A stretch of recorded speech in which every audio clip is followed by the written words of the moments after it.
마가복음 13장 5절에서 8절 말씀 보겠습니다. 5절 예수께서 이르시되 너희가 사람의 미혹을 받지 않도록 주의하라. 많은 사람이 내 이름으로 와서 이르되 내가 그라 하여 많은 사람을 미혹하리라. 난리와 난리의 소문을 들을 때 두려워하지 말라. 이런 일이 있어야 하되 아직 끝은 아니니라.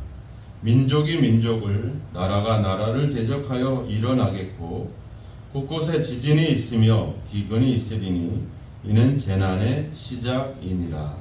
아멘.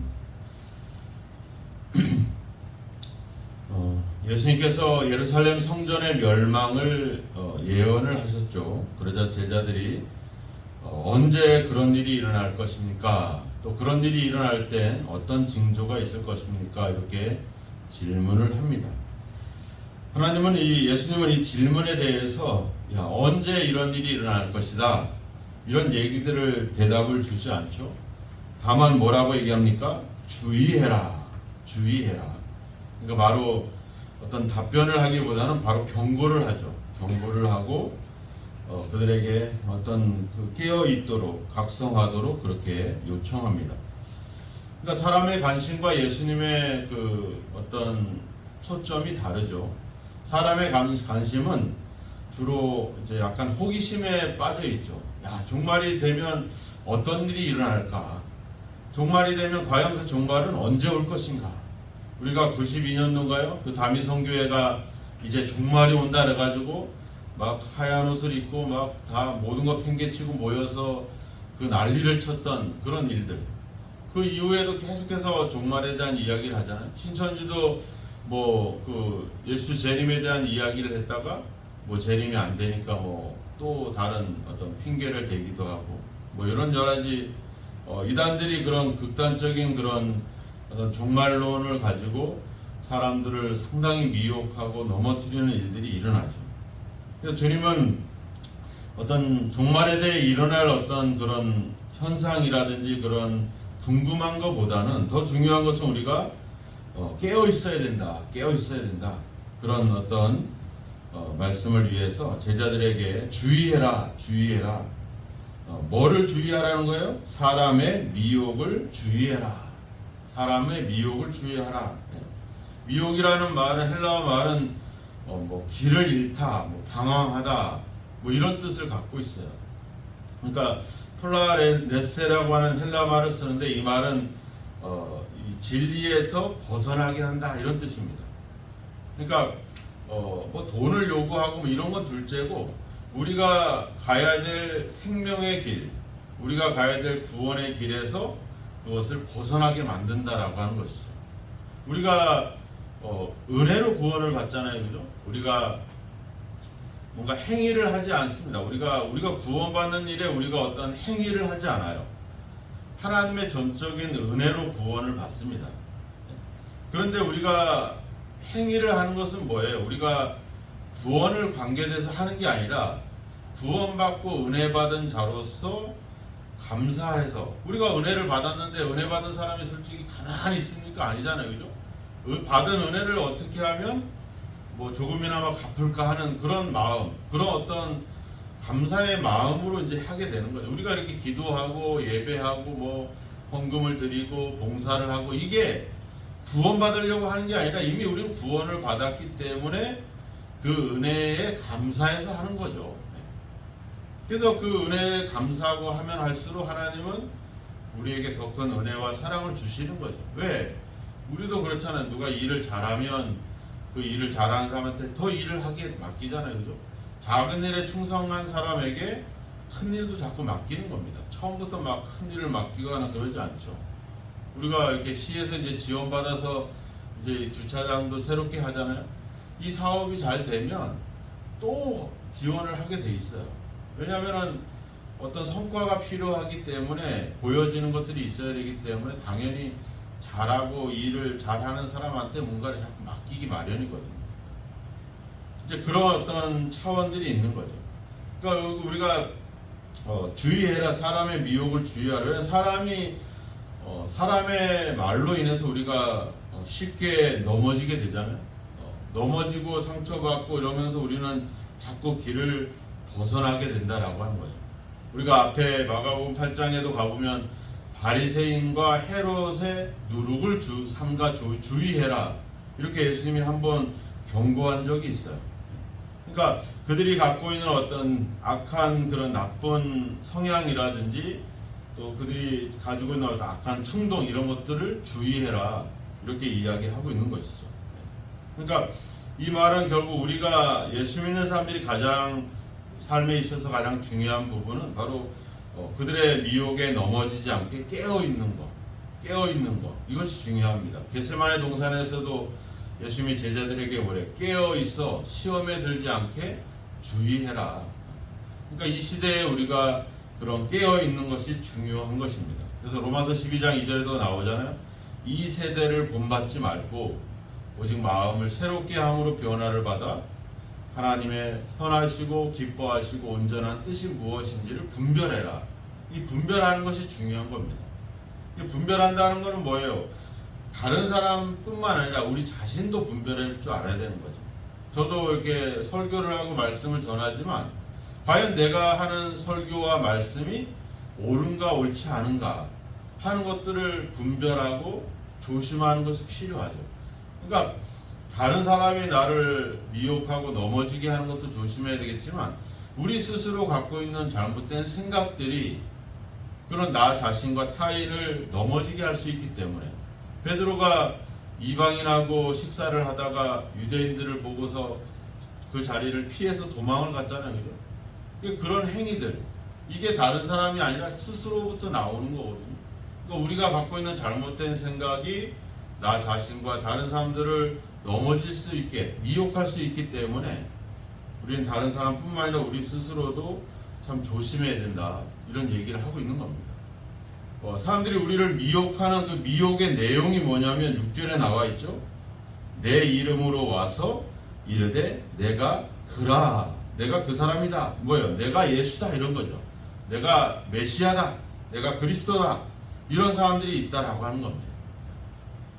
내 이름으로 와서, 그러니까 예수님의 이름을 빙자해서 내가 그다, 내가 그로다. 이 헬라어 말로는 에고 에이미, 이 말은 구약 출애굽기 3장에 가보면 하나님이 모세에게 나타날 때 당신이 누굽니까? 이렇게 물어봤을 때 나는 스스로 있는 자다, 이렇게 얘기해요. 이게 에고 에이미거든요. 그러니까 자기가 메시아라는 거야, 자기가 그리스도라는 거야. 오늘날 이단들이 다 하는 짓들이 다 그 짓을 하고 있는 거죠. 다 자기가 예수고 자기가 하나님인 거죠. 그러니까 우리도 그래요. 우리가 내가 예수다, 내가 하나님이다, 이렇게 말하지 않잖아요. 그죠? 그런데 뭐예요? 가끔은 우리가 우리의 이야기를 내가 옳다, 내가 내 생각이 바르다, 내 설교와 내 신학이 옳다, 이래서 막 남들을 무시하고 외면하고 막 비난하고 하는 행위들. 그러니까 우린 스스로 내가 하나님이다, 내가 예수다라고 말하진 않지만 내가 다른 사람 누군가에게는 내가 내 생각과 내 주장을 펼쳐서 당신은 틀리고 나는 옳다, 이런 생각들을 갖는 것, 이런 것들이 얼마나 우리가 위험한가 하는 것들을 여기서 이야기하는 겁니다. 이미 이 성경에 보면 또 신약에 보면 그런 일들이 일어났어요. 실제로 사도행전 5장에 가보면 드다라고 하는 사람이 일어나서 사람들을 미혹하였던 그런 사건이 나오기도 하고, 또 21장에 가보면 자칭 선지자라고 했던 어떤 애굽인이 나타나서 또 그 당시에 사람들을, 수천 명의 사람들을 미혹하기도 하는 일들이 일어났고, 또 데살로니가 후서 2장에 가보면 이제 종말이 막 다가왔다, 이렇게 아주 임박한 종말론을 이야기하면서 그 초대교회 성도들을 미혹했던 그런 일들이 일어나죠. 우리가 요한일서 2장에 봤을 때 사도 요한이 계속했던 말이 뭐예요? 적그리스도가 출현했다.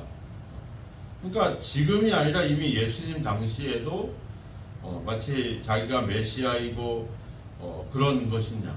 왜 그래요? 우리가 그 7절에 보면 나오잖아요. 난리와 난리의 소문을 들을 것이다. 이제 막 전쟁이 일어나고 막 나라를 잃고 막 이렇게 되니까 이제 그런 상황에서 사람들은 생각을 하는 거죠. 아, 이젠 끝이다. 이젠 세상의 끝이다. 이제 종말이다. 우리가 그런 때가 와요. 그러니까 우리가 그 1999년에서 2000년으로 넘어갈 때, 막 이럴 때 이제 그냥 횟수만, 시간만 지나가는 건데 사람들 인식에는 다르잖아요. 1999년하고 2000년하고. 이게 시대 자체가 느낌이 다르잖아요. 그럴 때마다 사람들은 어떤 종말적인 그런 위기를 느끼는 거죠. 우리가 러시아가 우크라이나 전쟁이 일어나면서 전쟁이 일어났나 싶었는데 갑자기 온 나라가 막 석유값이 막 올라가고 경제가 막 난리가 나고 지금 막 물가가 뭐 이루 말할 수 없이 올라가잖아요. 이런 걸 보면서 우리가 그러잖아요. 아, 거기서 뭐 밀가루가 수입이 안 된대. 뭐 식용유가 수입이 안 된대. 막 이러면 어떻게 돼요? 막 그냥 가가지고 식용유 사다 대우고 뭐 밀가루 갖다 쟁겨놓고 설탕 사오고 막 이런 사재기들이 막 엄청 일어나잖아요. 왜 그러니까 그런 일들이 일어날 때 사람들의 마음은 불안한 거죠. 이제 뭔가 끝이 올 것 같고 세상에 종말이 오면 그거 뭐 밀가루 몇 푸대 갖다 놓는다고 살 수 없어. 이제는 이제 뭐 세계 전쟁이 일어나거나 뭐 종말이 오면 어떻게 보면 끝이죠. 그냥 뭐 어디는 살고 어디는 죽고 이러지 않아요.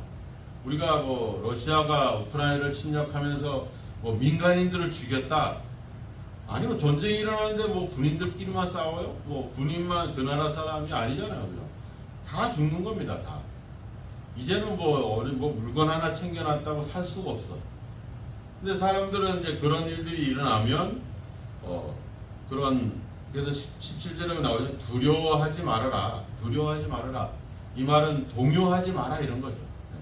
그러니까 우리가 깨어있고 정신을 차리면 분별할 수 있기도 하고 또 그런 상황에서 우리가 흔들릴 이유가 없는 것이죠. 그러면서 뭐래요? 7절에 보면 이런 일이 있어야 하되 아직 끝은 아니다 이렇게 나옵니다. 이런 일은 있어야 하되 데이 게네스타이 뭐예요? 반드시 끝은 아니지만 반드시 일어날 거다 이런 얘기를 하는 거예요. 그러니까 반드시 일어난다는 건 뭐예요? 이거는 어떤 우연히 일어나는 일이 아니라 계획에 의해서 일어난다는 이야기입니다. 이 얘기는 결국 하나님의 어떤 주권적인 계획 아래에서 진행되고 있다라고 하는 의미를 하고 있는 겁니다. 그러니까 하나님의 계획 속에서 이런 난리와 난리의 소문이 일어나고 이제 종말의 징조들이 나타난다 이거죠. 그렇다면 하나님이 우리의 인생도 우리의 삶도 계획한다면 그 하나님의 계획을 의지하고 하나님을 신뢰하는 사람들에게는 이런 일들이 그렇게 뭐 당황할 일들이 아니라고 하는 거죠. 뭐 하나님의 계획 속에서 하나님의 주권 속에서 진행되는 일이기 때문에 우리는 하나님의 자녀들이기 때문에 이런 상황에서도 하나님은 우리를 지키실 거다라고 하는 생각들, 이런 믿음들, 이런 것들이 중요하죠. 그런데 중요한 건 18절에 그러잖아요. 이는 재난의 시작이다. 전쟁의 소문이 있고 지진이 일어나고 기근이 있지만 뭐예요? 시작이라는 거 시작. 이게 참 무서운 겁니다. 왜냐하면 그게 끝이 아니라 시작이라는 거예요. 전쟁이 일어나고 홍수가 나고 지진이 일어나고 기근이 일어나고 많은 사람이 내가 메시아다 그리스도다 예수다라고 주장하면서 이런 일들이 일어나는데 이게 뭐라는 거야? 시작에 불과하다는 거죠. 이 말은 뭐예요?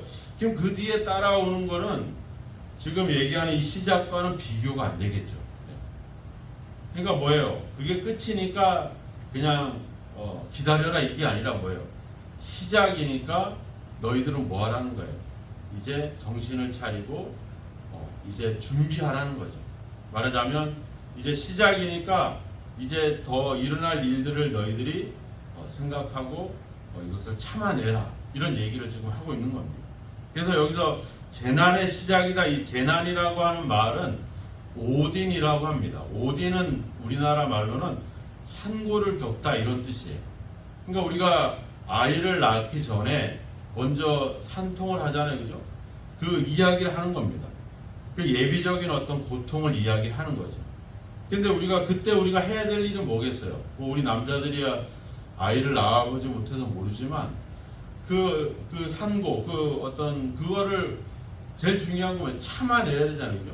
진짜 뭐 하늘이 노랗다고 이렇게 얘기하는데 그걸 참아내야지 뭐가 나오는 거예요. 아이가 나오고 그 해산의 기쁨을 누릴 수 있는 거거든요. 재난의 시작이다 이 말은 다른 말로는 이제 너희가 참아내라. 이 일을 인내하고 기다려라. 이런 뜻을 여기서 가지고 있는 거죠. 그래서 야고보서 1장 12절에 가보면 나오잖아요. 시험을 참는 자는 복이 있나니 이는 시련을 견디어낸 자가 주께서 자기를 사랑하는 자에게 약속하신 생명의 면류관을 얻을 것이기 때문이다. 이렇게 얘기해요. 그래서 시련을 참아내라. 이 재난을 참아내라. 이 얘기를 하고 있는 거죠. 제자들은 그때 무슨 일이 일어납니까? 그때가 언제입니까? 이게 궁금하고 있는데 예수님이 하시는 말씀 뭐예요? 깨어서 이 과정을 참아내라. 이렇게 얘기하고 있는 거죠. 그럼 성령이 오셔서 우리에게 하시는 일은 뭐겠어요? 바로 그것을 참아내게 만드는 거죠. 뭐 우리가 방언을 말하고 능력을 행하고 이것도 성령의 역사지만 성령의 중요한 역할은 뭐냐면 바로 우리에게 참아내게 하는 겁니다. 뭐를? 하나님의 약속을 믿고 이 모든 과정을 참아내게 하는 거죠. 그래서 성령이 오셔서 뭐라 그래요? 내가 너희에게 한 말을 생각나게 하고 가르쳐 줄 것이다. 그래서 그 약속을 우리가 생각하면서 지금 이 어려운 이 재난을 우리가 참아내는 거죠. 인내하는 거죠. 그 약속을 바라고. 그렇게 주님은 이야기를 하고 있습니다. 그러니까 마지막 종말을, 마지막 때를 우리가 준비하는 우리는 더욱더 그 하나님의 약속을 바라봐야 되고 그 약속을 의지해서 지금의 삶을 참아내는 것이죠. 오늘도 우리의 삶이 바로 그겁니다. 하나님의 약속을 바라보며 지금의 삶을 참아내는 것. 사람들은 동요하고 불안해하고 걱정하고 염려하고 있을 때 우리는 하나님의 약속을 믿고 이 삶을 참아낼 수 있는 것. 그 유혹에 같이 넘어져서 같이 동요하고 두려워하고 이렇게 하나님을 저버리는 것이 아니라 이 모든 과정이 하나님의 주권 속에 있음을 믿고 그 하나님의 약속을 믿고 우리가 믿음으로 이 삶을 참아내는 것. 끝내 우리의 그래서 불안한 사람들은 어때요? 지금의 삶을 포기하는 겁니다. 지금의 삶을 자꾸 하던 일도 제대로 못하고 막 우리가 이제 날씨가 덥고 무더우면 뭐 모든 게 다 귀찮잖아요. 근데 믿음이 있는 사람들은 참아내는 거죠. 그런 과정들도. 바로 오늘 여러분들의 삶을 참아내시기를 축원합니다. 이 모든 과정을 하나님의 주권과 계획 속에 있음을 믿으시고 그 하나님의 약속을 믿고 이제 이것을 참아냈을 때 우리에게 주실 그 생명의 면류관을 바라보면서 오늘도 끝내 여러분들의 삶을 참아내시기 바랍니다. 누가 유혹하고 여러분들을 미혹하고 넘어지게 하고 속상하게 하고 또 여러분들을 괴롭힌다 하더라도 넘어지지 마시고 사람 보지 마시고 하나님을 바라보시고 하나님의 약속을 믿으시고 오늘도 여러분들의 삶을 참아내고 그 삶을 묵묵히 살아갈 수 있는 그런 어떤 은혜가 성령의 함께 하심이 있기를 주님의 이름으로 축원합니다. 기도하겠습니다. 하나님 아버지, 세상은 작은 일에도 그리고 작은 뉴스에도 요동을 치고 불안해하고 화를 내고 싸우고 분쟁을 일으킵니다. 하나님 아버지 주님, 아버지 사람들의 주여 문자 하나로 온 나라가 아버지 주여 들끓는 그런 아버지 주여 유혹과 미혹하는 속에 있습니다. 하나님 아버지 우리가 그런 허탄한 이야기에 또 세상에 일어난 여러 현상에 아버지 급급하여 동요하여 두려워하고 흔들리는 신앙이 되지 않게 하시고 오직 모든 과정이 하나님의 주권과 인도하심 속에 있음을 믿고 그 하나님의 약속을 의지하며 그 말씀을 기억하며 아버지 흔들림 없이 이 삶을 살아낼 수 있는 저희들이 되게 하여 주옵소서. 성령께서 우리를 도와주셔서 우리로 하여금 하나님의 말씀을 믿고 흔들림 없이 깨어서 믿음 가운데 살아갈 수 있도록 오늘도 우리를 인도하여 주시고 함께하여 주옵소서. 이 새벽에도 기도하며 하루를 시작하는 우리 귀한 성도들의 기도를 기억하시고 오늘 여러 가지 사람들로 또 세상 일들로 흔들리지 않게 하시고 동요하지 않게 하시고 우리에게 주어진 하나님의 사명과 여러 가지 일들을 성실하게 믿음으로 감당할 수 있는 그런 저희들이 될 수 있도록 우리를 도우시고 함께 하소서. 예수님의 이름으로 기도하옵나이다. 아멘.